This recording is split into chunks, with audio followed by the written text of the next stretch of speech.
সময় তোমার শরীরে অনেক ভাঙা গড়া হবে, বুঝেছো? তাই বলছি একটু সাবধানে থেকো বাচ্চা। যোগী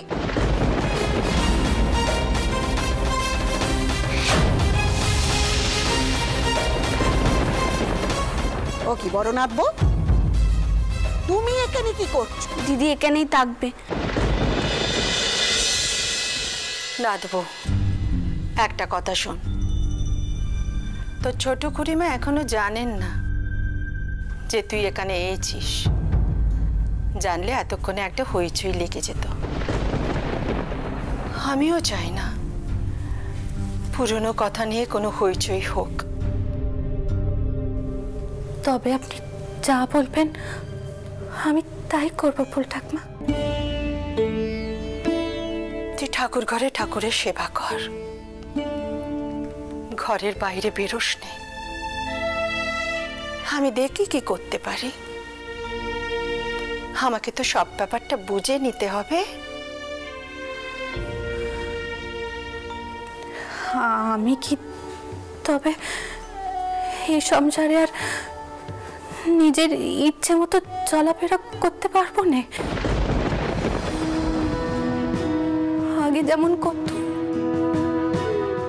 সব বন্ধ হয়ে যাবে, কিন্তু ঠাকুরপোর সব দায়িত্ব যে আমার উপরে ছিল। বউ কি একা পারবে সব সামলাতে? ফুল ঠাকুমা, সামলাতে হবে। গন্ডায় গন্ডায় এ বাড়িতে যে আছে তারা সাহায্য করবে, সামলাতে হবে তাকে। আর শহুর ঠাকুর যে আমার হাতে ইস্ত্রি করা পোশাক পরতেন, তেনার জন্য যে আমি মকর তাজ মেরে রাখতাম, তিনি মধু দিয়ে খেতেন, তেনার দু পায়ের জুতো যে আমি নিজে হাতে পরিষ্কার করতাম, সব বন্ধ হয়ে যাবে ফুল ঠাকুমা, সব বন্ধ হয়ে যাবে। শেষে এই সংসারে আমার ভাইও বেরিয়ে পড়ল। কি করবো বল দেখিনি? এ সংসারে বেধবাদের তো সব দোষ মেনে নিতে হয়। কি করবি তুই? তবে হ্যাঁ, একটা দিন আসবে কেউ না কেউ এসে বেধবাদের দুঃখ ঘোচাবে। আর এই সমাজের যারা মাতা তারা তখন কিচ্ছুটি করতে পারবে না। আমি তখন থাকবো না, তুই থাকবি। সে সুদিনের জন্য অপেক্ষা কর। ফুল ঠাকুমা, আপনি বিশ্বাস করুন, আমি কিচ্ছুটি করিনি। অভয় ঠাকুর, আমি জানি, আমি খুব ভালো করে জানি যে তুই কিচ্ছুটি করিসনি, কিচ্ছুটি না। কিন্তু ওই সমাজ বেধবাদের যে দোষই করে রে। আমিও তাই চুপ করেছিলাম, কিচ্ছু বলতে পারিনি। দেখি আমি তোর জন্য কি করতে পারি। তুই ঠাকুর ঘরের সেবায় মন দে, আমি তোকে ঠিক ডেকে নেব একদিন। ঠিক যাই, ওপাশটা দেখে আসি কি হচ্ছে। ঠাকুর ঘরে মন দে।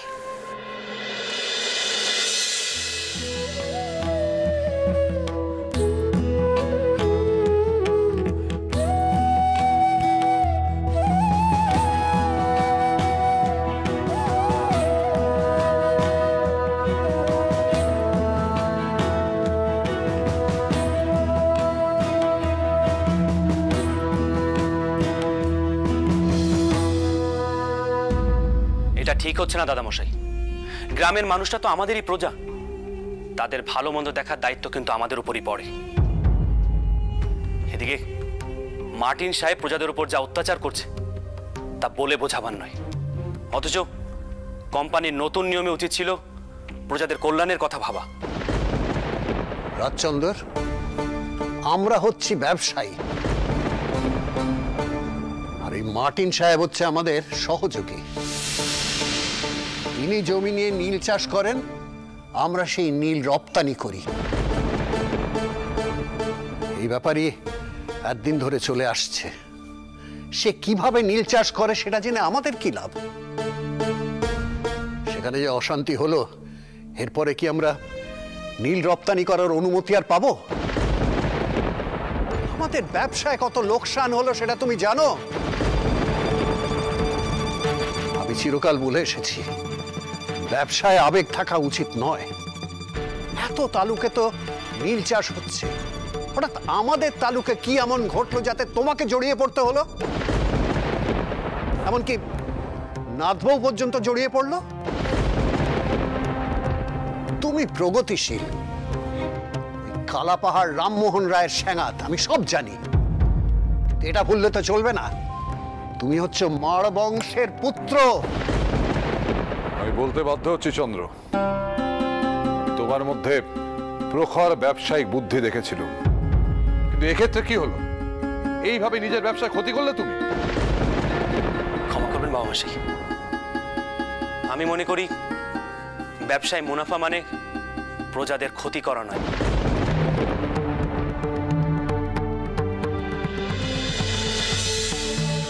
তাছাড়া ব্যবসা করা আমারও নেশা, আমিও চাই ব্যবসা করে রোজগার করতে, কিন্তু তার মানে এই নয় যে প্রজাদের উপর অত্যাচার করা। ও, তার মানে তুমি বলতে চাইছো যে আমরা নীলের ব্যবসা থেকে হাত গুটিয়ে নিই এখন? না বাবা মশাই, সবচেয়ে ভালো হতো যদি আমরা নিজেরা নীল চাষ করতাম, নিজেদের জমিতে নিজেরা। না দাদা, সেটা কখনোই উচিত হবে না। আমাদের মতো যারা নীল রপ্তানি করে তারা কখনোই নিজেরা নীল চাষ করে না। আর অত হাঙ্গামার মধ্যে আমরা কেন ঢুকতে যাব?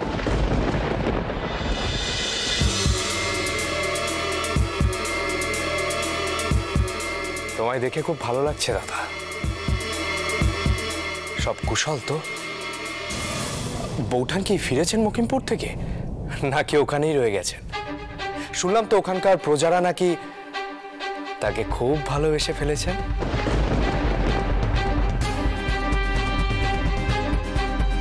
তোমার বৌঠান সবসময় অন্যায় অবিচারের বিরুদ্ধে রুখে দাঁড়ায়, প্রজারা তাকে ভালোবাসবে, এটাই তো স্বাভাবিক। শোনো চন্দ্র, আমি চাই না এই অবস্থায় মা লক্ষ্মী আর কোন রকম উত্তেজনার মধ্যে জড়িয়ে পড়ুক। এতদিন সে যা করেছে করেছে, আমি তাকে বাধা দিইনি, কিন্তু আর নয়।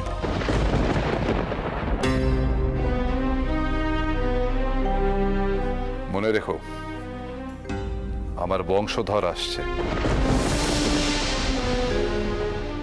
যে আসছে সেই মার বংশের ভবিষ্যৎ। তাই আমি চাই মা লক্ষ্মী যেন এখন থেকে পুরোপুরি সাবধানে থাকে।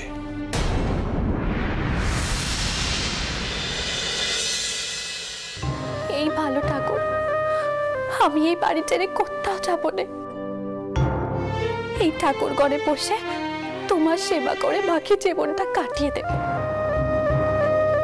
শুধু তুমি আমার এই বাড়ি ছাড়া করো না ঠাকুর, এই বাড়ি ছাড়া করো না, করো না তুমি আমার এই বাড়ি ছাড়া। দিদি, তুমি এখানে আর আমি তোমার সারা বাড়ি খুঁজছি, চলো ঘরে চলো।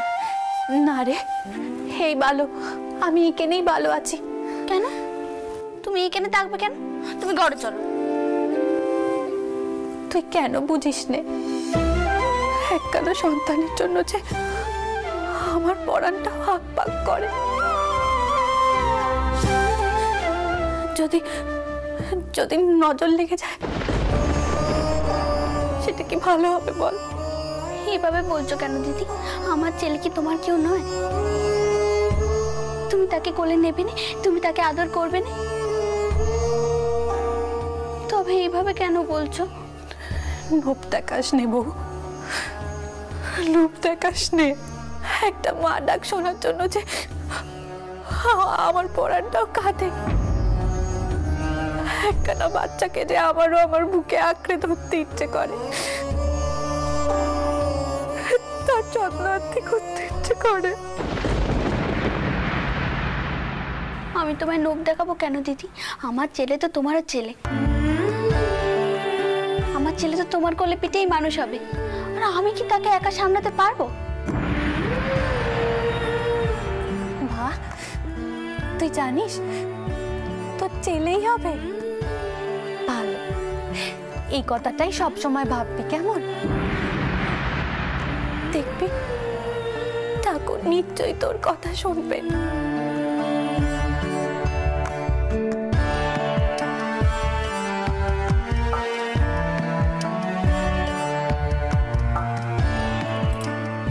তুমি এভাবে নিজেকে এখানে বন্দি করে রাখতে পারবে না, তোমাকে আমার সাথে থাকতে হবে, আমার ছেলেকে মানুষ করতে হবে।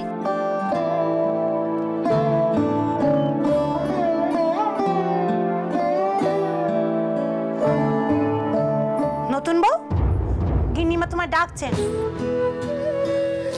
যাবো, যা, আর এখানে থাকিস নে। দেখ গে মা কেন ডাকছেন, যা।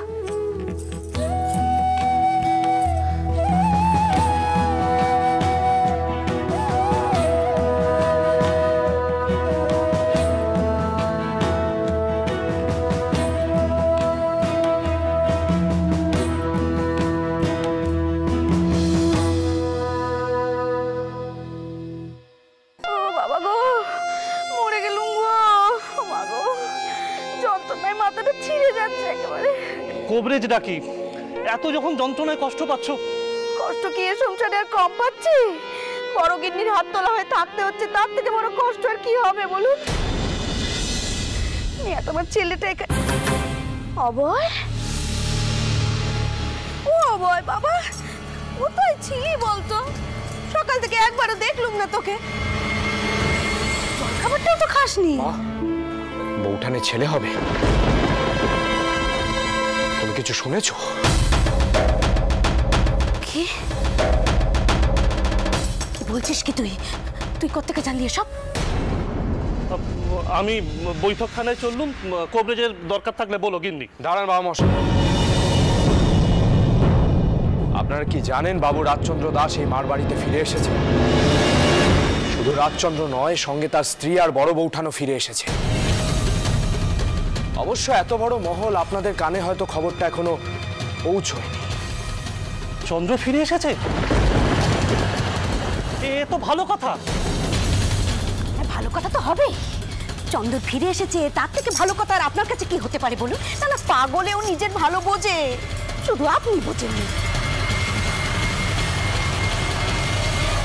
বাবাই, তা তেনারা কখন ফিরলেন? শোন, আমি শুনলাম বড়টাউন নাকি চন্দ্রকে কি সব জবাবদিহি করার জন্য ডেকে পাঠায়। আসল কথা সেটা নয় মা, আসল কথা হলো রাজচন্দ্র পিতা হতে চলেছে। কথা শুনে তো আমার সেরকমই মনে হলো। তুমি একবার বড় তরফের মহলে যাও তো, গিয়ে সবকিছু ভালো করে জেনে এসো। আরে রাজচন্দ্র ছেলে হলে কি হবে বুঝতে পারছো তো? যাও মা যাও, খবরটা জানাটা দরকার। হ্যাঁ বাবা, তুই একদম ঠিক বলেছিস, আমি যাচ্ছি।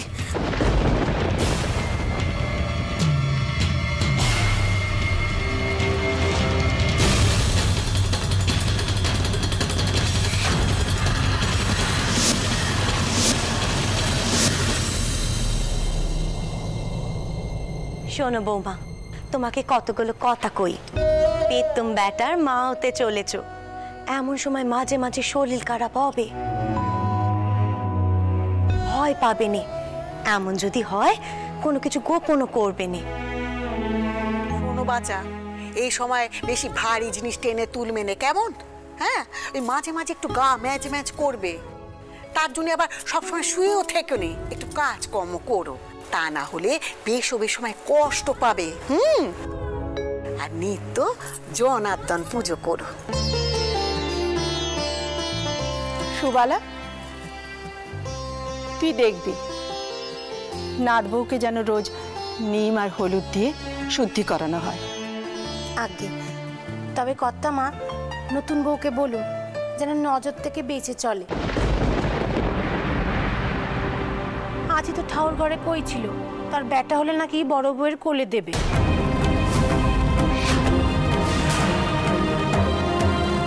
আসলে নতুন বউয়ের মনটা তো সহজ সরল, তাই অত বোঝে না। ছোট আপু, সুবলা যা বলছে সত্যি?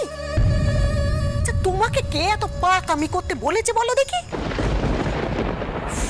আরে বড় না হচ্ছে বেদ পা, তার মনে অমন লোক, তুমি কোন আক্কেলে জাগালে শুনি? তোমার তো নজর লাগবে। যোগী কালিয়ে বই নজর কাটা, নজর কাটা। যত অনাচ্ছিস কান দিয়ে, তাই বলেছিল বারবার করে ও আপদকে সংসার থেকে বেঁধে কর। না, এখন এই বেদবার জন্য সবার পরাণ কেঁদে উঠলো। আচ্ছা দিদি, কিছু মনে করো নে, বড় বউ নাকি ফিরে এসেছে? তো সে কি করে ফিরে আসতে পারে? বড়টাও নিজে আমাকে কথা দিয়েছিলেন আমার অবয়ের কোনো ক্ষতি হবে না। তাও অবয়ের ক্ষতির কথা উঠছে কেন? উঠছে কেন সে প্রশ্ন আমি করছি তোকে। আনন্দে শুধু ঠাউর ঘর আর বউয়ের ঘর ছাড়া কোথাও যাতায়াত করবে না। তো পিসমা, আপনি কেন বুঝতে পারছেন না? একবার আমার ছেলের সঙ্গে এরকম একটা ঘটনা ঘটে গেছে, তারপর একই বাড়িতে একই ছাদের তলায় ওরা একসঙ্গে থাকবে কি করে? ছোট করিমা, তার উপর গায়ে আমি হাত তুলেছিলাম। নির্বাসন হলে আমার হোক, দিদি তো কোনো দোষ করেনি। তবে তার টাকা নিয়ে বারবার কেন প্রশ্ন উঠবে? এই সংসার কি দিদির নয়?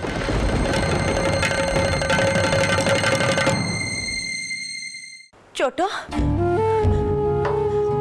ছোট, শোন না, তুই কিছু মনে করিস নে, ছেলে মানুষ অমন করে বলে ফেলেছে, তুই কিছুই মনে করিস নে ভাই।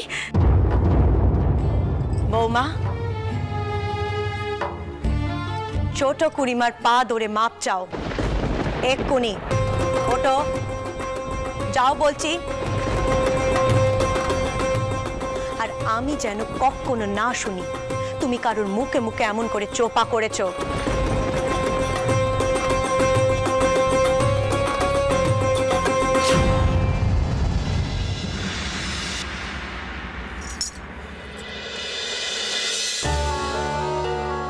আমায় মাফ করুন ছোট করিমা, আমি অন্যায় করেছি। কিন্তু দিদির কথাটাও তো ভাবতে হবে। সে কোথায় যাবে? সে তো এই সংসার ছেড়ে কিচ্ছুটি চেনে নেই। কে কোথায় যাবে থাকবে সেটা কি তুমি ঠিক করবে বাচ্চা? সংসারে তো বড়রা রয়েছে নাকি? এখন ওটো দেখি, ওটো। ও বড় কিনি, ছোট বউকে সুখবরটা দাও। চন্দরে ব্যাটা হবে, তাই ওরা ফিরে এসেছে। আর বড়নাথ বউকে চন্দর তো মায়ের চোখে দেখে, তাই তাকে সে নিয়ে এসেছে। নাথ বউ, তুই ঘরে যা, যা।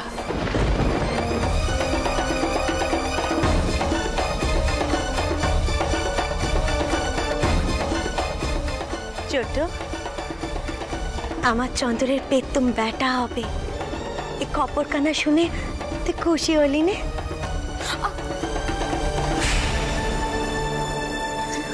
ওমা, এত ভালো খবর, আমি খুশি হব না কেন?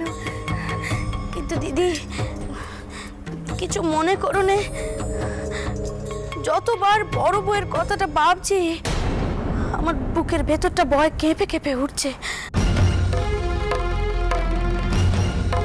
আগুন আর ঘি একসঙ্গে থাকলে কতক্ষণ আর চোখে চোখে রাখবে বলো তো? কি আর করবে বলো দেখি ছোট বউ? হ্যাঁ, চন্দর যদি অমন একটা অবুঝের মতো কাণ্ডি করে বসে। ছোট বউ, অভয়ের বউকে বাপের ঘরে রেখে দিয়েছিস কেন? নেয় না ওকে। বড়মা তো ঠিক কথাই বলেছে ছোট। অভয়ের বউয়ের বাপের বাড়ির সত্য ছিল ওদের মেয়ের 13 পা দিলে তবে সৌর ঘরে পাঠাবে। তাও মেয়ে তো এবছরই 13 পা দিল, কি ছোট, তাই তো? আমি তাহলে কর্তাকে বলছি অভয়ের বউকে ধুমধাম করে এ বাড়িতে ফিরিয়ে আনার ব্যবস্থা করতে। ঠাউর পর বউ এই সংসারে আসছে?